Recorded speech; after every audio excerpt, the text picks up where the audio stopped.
Hi foodie friends, Jessica here with Savory Experiments, and today we are making Dutch honey syrup. But it goes by a couple of different names. Some people call it a vanilla butter syrup and some people call it a blonde syrup. Basically it comes out a creamy white instead of an amber or a golden like a maple syrup does. It's one of my family traditions. We always eat it on French toast, pancakes, waffles, biscuits, you name it, and it even tastes stellar on vanilla ice cream. But before we get started, make sure you like, subscribe, and comment. We give you delicious recipes every single Wednesday. Okay, ready?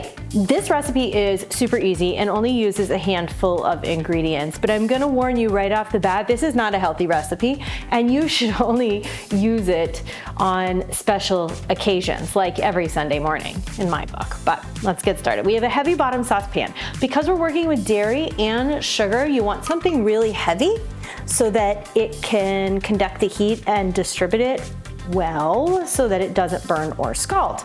I'm gonna go ahead and turn my burner on here. I forgot to do that.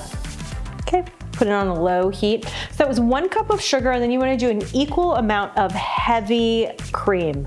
Yeah, the good stuff. And then a half a cup of salted butter. I know, I never use salted butter, but in this case, my family has always used salted butter. You can use unsalted, just to add a sprinkle, probably about a 4th teaspoon of coarse kosher salt if you do use unsalted. Doesn't need to be softened because it's gonna melt right on in there to your syrup. Okay, we also have 1 teaspoon of pure vanilla extract. If you have vanilla bean paste on hand, that has the little flecks of vanilla bean caviar in it and a really robust vanilla flavor, but it will make the syrup just a tad darker. If you want it to stay a pretty stark white, you can also use imitation vanilla, and that is clear, but the butter is going to give it a little bit of color regardless of what you use for your flavoring. Turn up the heat a little bit. We are going to stir this until the sugar dissolves, until the butter melts. I am using a wooden spoon. So a little bit of food trivia here. I'm gonna let that sit. Do you know why people say use a wooden spoon? Most people don't. They don't think it matters. The reason why is that I can let this wooden spoon sit here on the heat in a hot metal pan. And even after about 10 to 15 minutes, it might be a little warm, but it's not gonna get so hot I can't touch it.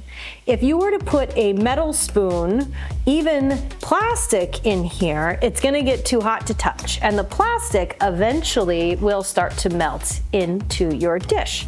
Nobody wants some melted silicone. Silicone's better, but nobody wants any of that in there to their dish. Mine is starting to bubble a little bit, which is perfect. So Dutch honey can be served hot, can be served room temperature, and it can be served cold. I'm gonna show you a trick that I started doing when I was older. This isn't how my family made it when I was younger. That helps it not solidify, because the problem with it is if you put it in the fridge, it does get kind of hard because it's made with these elements like butter that do start to harden as they cool. Now you just throw it in the microwave for a couple of seconds and it will melt right back out again, no problem, easy breezy. But the secret ingredient, baking soda. So the baking soda creates a chemical reaction with the acid, and it puts all these little tiny bubbles in it, and it gives it a really smooth, velvety texture.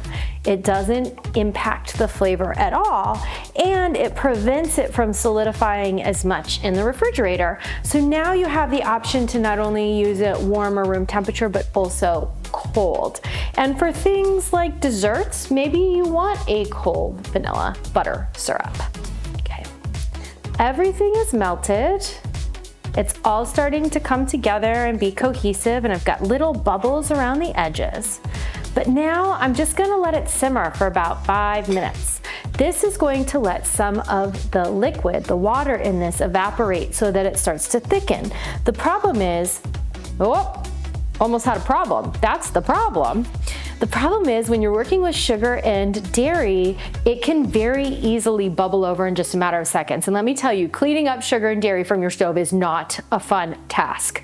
So make sure you keep a very watchful eye on your syrup as it warms. So you want it to bubble, you want it to have that liquid evaporate out, but you don't want it to burn, scald, or bubble over. And in this case, that is like the difference between one little tick on my nozzle here. Okay, I'm gonna let that simmer. I'll be right back. Okay, foodie friends, we are almost there. It's a little bit loose right now. It's a little bit watery. That is okay. It is going to get a little bit thicker as it cools, and trust me, you don't want it on any of your food this hot. It's hot sugar. You will burn your tongue. Been there, done that. So I'm still monkeying around here with the heat so that it doesn't boil over. The last bit is that baking soda. We've got 1/4 teaspoon of baking soda.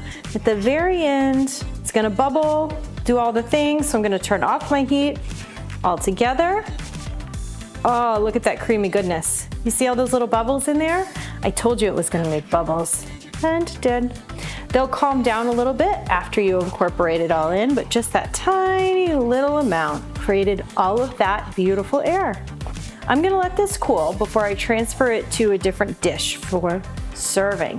But that's it. You can make this ahead of time. You can make it days ahead of time. I've even frozen Dutch honey before, although it's super easy to make and there's no reason why you can't whip up a batch on Sunday morning fresh if you wanted to. From my kitchen to yours, have a great day.